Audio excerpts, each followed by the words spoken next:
I love gravel bikes. I think they're so much fun and they are super versatile too.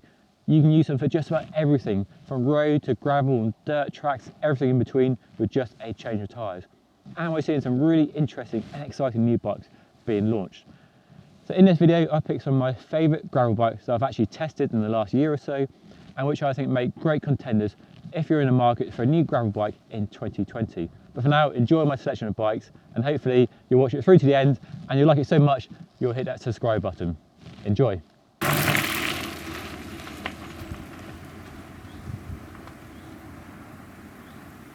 The GT Grade is one of the best gravel and adventure bikes you can buy right now.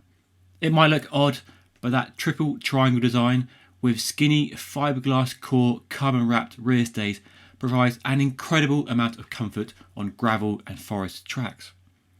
It's also a hugely versatile bike with mounts for just about everything from mudguards to extra racks and water bottles, making it an ideal choice for everything from commuting to bikepacking adventures.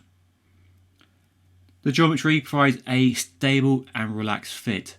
It's not the most aggressive racy bike, but for comfort over long distance, this bike really excels. On the whole, it's a very balanced bike, and it has a neat trick up its sleeve.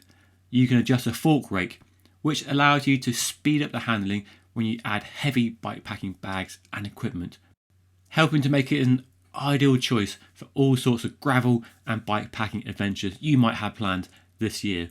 It's also a reasonably affordable carbon gravel bike with plenty of options and good equipment at all price points.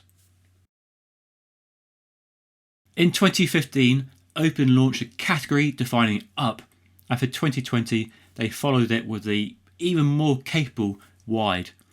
It takes the same format of a lightweight and stiff carbon frame and fork, but turns the capability up to 11 with much bigger tyre clearance. There's now space for up to a 60mm tyre, which basically means you can fit a mountain bike wheelset and take this bike on mountain bike trails where many gravel bikes will struggle. Comfort is also great from the big tyres and also the carbon fibre frame with skinny rear stays.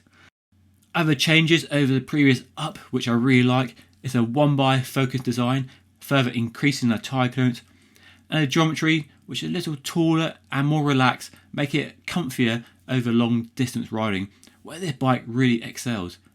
If you want a drop bar gravel bike that offers the performance and capability of a mountain bike, this is one of the best choices in the market at the moment.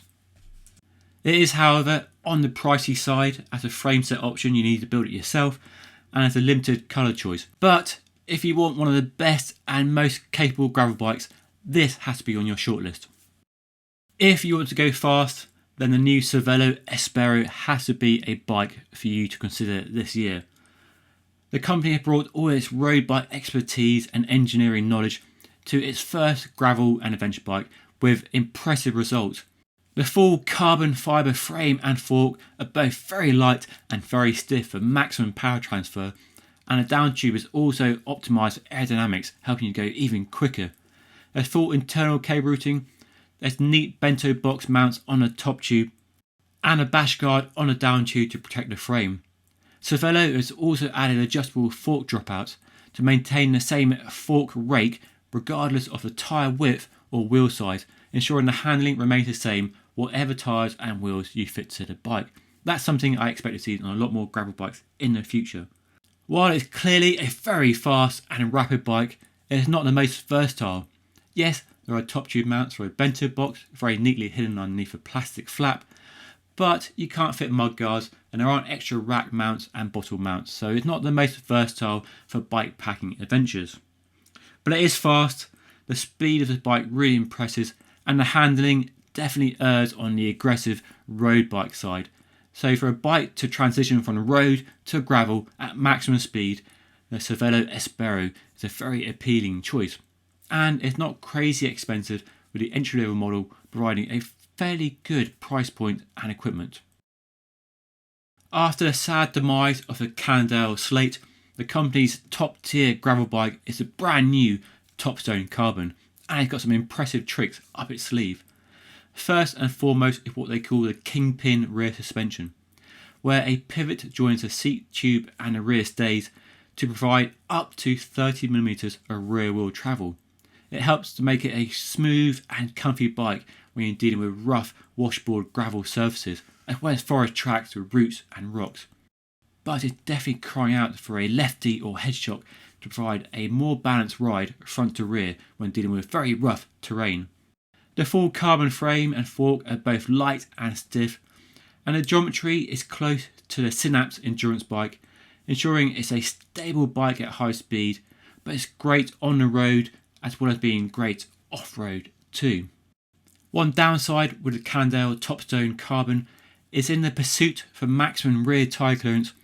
The company has actually shifted the whole drivetrain outwards by 6mm, which requires the rear wheel to be dished appropriately. That means you can't easily fit another wheel set without modifying the dish on the rear wheel. That's only really a problem if you want to upgrade over the stock wheels, but for most people buying a bike off the shelf, the wheels that come on the bikes are just fine and tubeless ready. For a gravel bike that leans more towards an endurance road bike, the Topstone Carbon is very impressive. It's fast, comfort is incredible from the Kingpin rear suspension, and it's a good looking bike too in my opinion. Canyon offers two gravel bikes in 2020 and they're both very different. The Carbon model has a unique hover handlebar and the aluminium model is more standard with a regular handlebar. Both bikes might share similar tyre clearance, but there the differences stop. The aluminium Grail is a very affordable, entry-level priced, capable and versatile gravel bike that is great for beginners. The Carbon Grail, however, is less versatile but much faster and more of a speed-focused bike. There's that hover handlebar designed to provide more comfort while maintaining the stiffness in the drops and the hoods compared to a regular handlebar, and that unique split seat post which provides good seated comfort. The Grail is a fast, race-focused speed machine. It's an aggressive geometry designed for going fast, and there's a lack of versatility that you get on the aluminium model. So there's no mud guards, you can't fit extra racks and bottles. It really is all about performance with the bike. And yes, I know those handlebars do look really odd and your mates will be asking questions about them, but when you're riding, you don't notice them and the comfort and the fit feels really good. If you want regular handlebars, the aluminium Grail offers that. You can easily adjust the stem and the handlebar to suit your preference, and this bike starts at some very reasonable prices, making it a great choice if you're getting into gravel and adventure and you don't want to spend a fortune. The fact you can fit mudguards and racks and extra things to the bike really increases the versatility, and the equipment level on all the price pointed bikes is excellent, a really good contender. The Grail Carbon though is a fantastic bike if you want performance and going fast and you don't mind the odd looks of handlebars. There is a lot to like here. All that said, the front end comfort isn't the best in the category, and a bike like the Specialized Diverge is much more impressive when dealing with rough, rutted tracks if you want the maximum smoothest ride from your gravel bike. The tyre clearance is much more limiting on this bike compared to something like the Open Wide we mentioned earlier, but the big redeeming factor with the Canyon Grail, despite the handlebars and the looks, is a great value for money that it offers compared to other bikes in this category. So there we go. I hope you enjoyed my selection of gravel bikes, something for all tastes and all budgets as well. If you've got any questions, put them in the comment section down below. And if you enjoyed the video, maybe give me a thumbs up, hit that like button and subscribe to my channel for loads more tech content coming up over the following weeks. But that's all for now. Thank you again for watching and I'll see you all again next time.